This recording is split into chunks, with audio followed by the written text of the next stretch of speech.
that you are happy at home. I am going to teach you 10th class first lesson Surdas. Surdas जी का जन्म मथुरा के आसपास 1478 में हुआ था।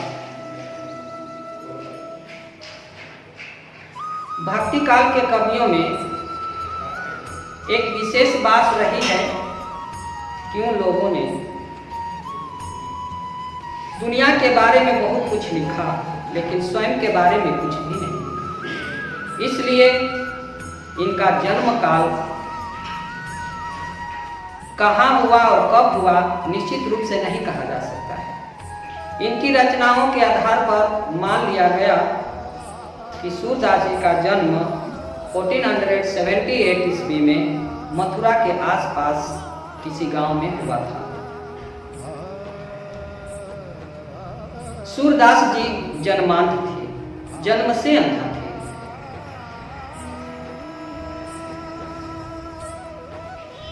कहा जाता है कि एक समय सूरदास जी वृंदावन के जंगल में अपने साथियों के साथ खेल रहे थे। सहसा जोरों का तूफान आया, आंधी पानी जोर शोर से हुआ। जो आंख वाले पांव वाले थे वे तो भाग खड़े हुए, परंतु सूर को पैर तो था परंतु आंखें नहीं थी, इसलिए वे भाग न सके। वहीं कहीं वृक्ष के नीचे बैठ करके उस आंधी तूफान का समय जो है गुजारने लगे। जोरदार बारिश के कारण वे कांपने लगे। कहते हैं श्री कृष्ण त्रिलोकीनाथ हैं,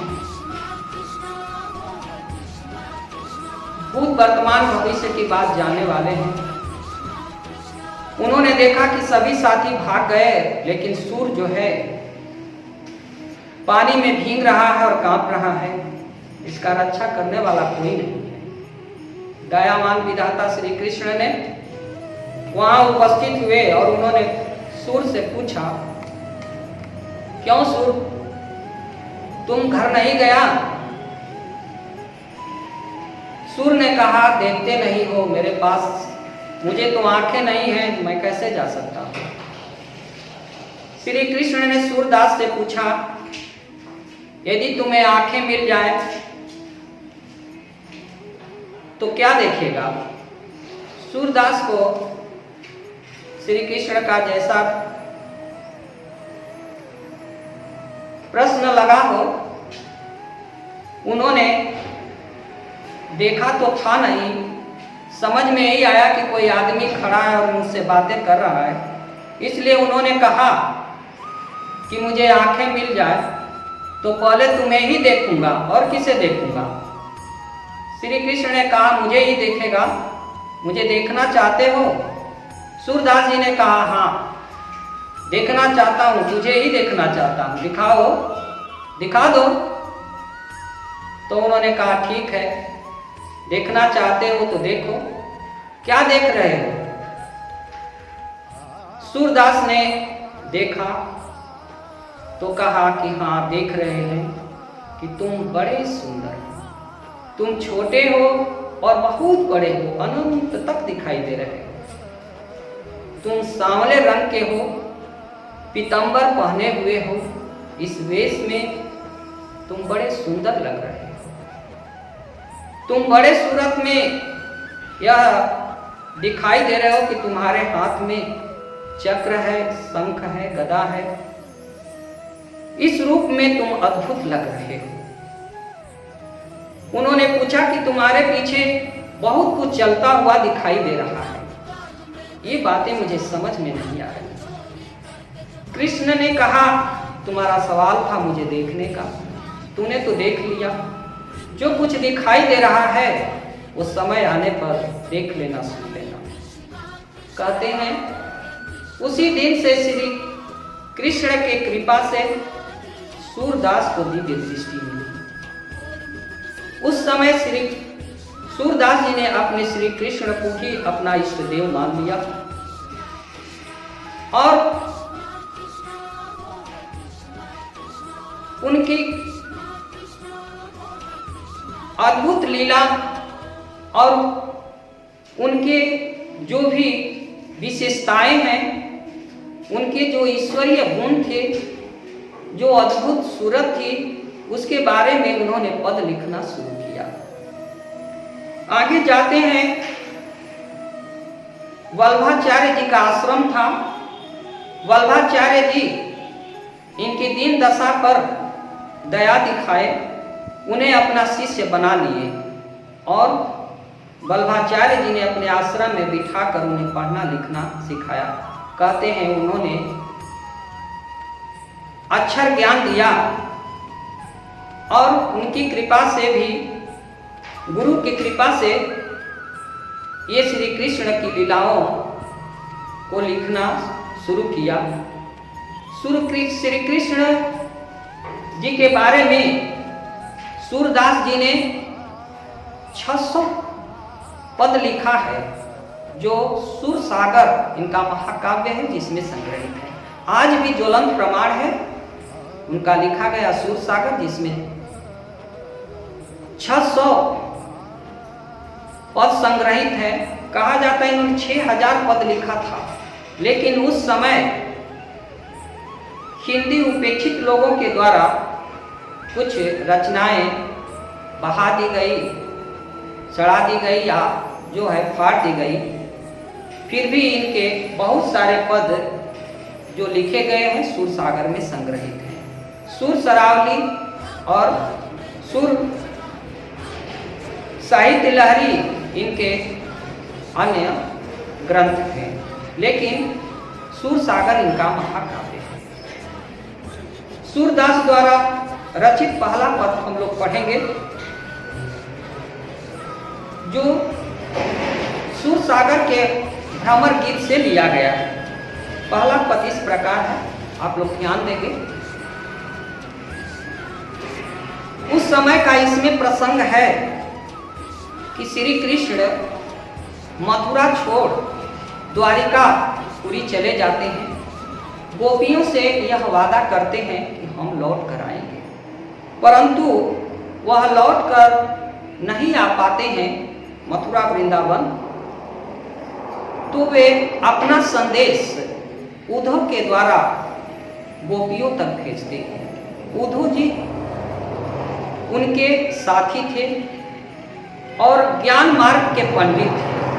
सगुण श्री कृष्ण सगुण ब्रह्म थे, लेकिन उद्धव निर्गुण ब्रह्म के उपासक थे, यानी ईश्वर की पूजा पाठ और उनका वर्णन करते थे, योग ज्ञान देते थे। लेकिन गोपियां जो है ज्ञान मार्ग को न अपना करके प्रेम मार्ग को अपनाती थी, अर्थात वो सगुण ब्रह्म की उपासिका थी। ईश्वर में, मनुष्य में जो ईश्वर का अवतार है उसकी वो उपासिका थी। श्री कृष्ण मानव के रूप में ईश्वर थे, ईश्वर का अवतार लिए थे, इसलिए गोपियां उनके प्रेम की विह्वल थी, उनके प्रेम की दीवानी थी, उनके प्रेम की बावली थी। उद्धव सब निर्गुण ब्रह्म का ज्ञान उपदेश गोपियों को समझाते हैं।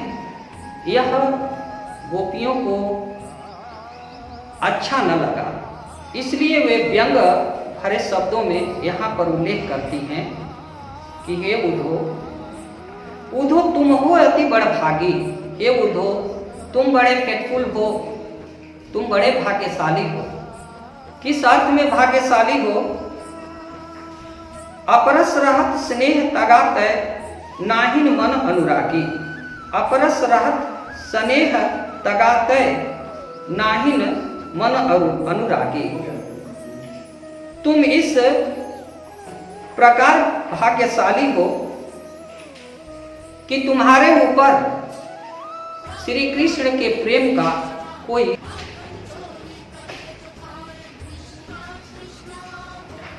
गोपियां श्री कृष्ण को व्यंग भरे शब्दों में कहती हैं, हे उद्धव, तुम बड़े भाग्यशाली हो। इस अर्थ में भाग्यशाली हो, अपरस रथ स्नेह तगा तय नाहि मन अनुरागी।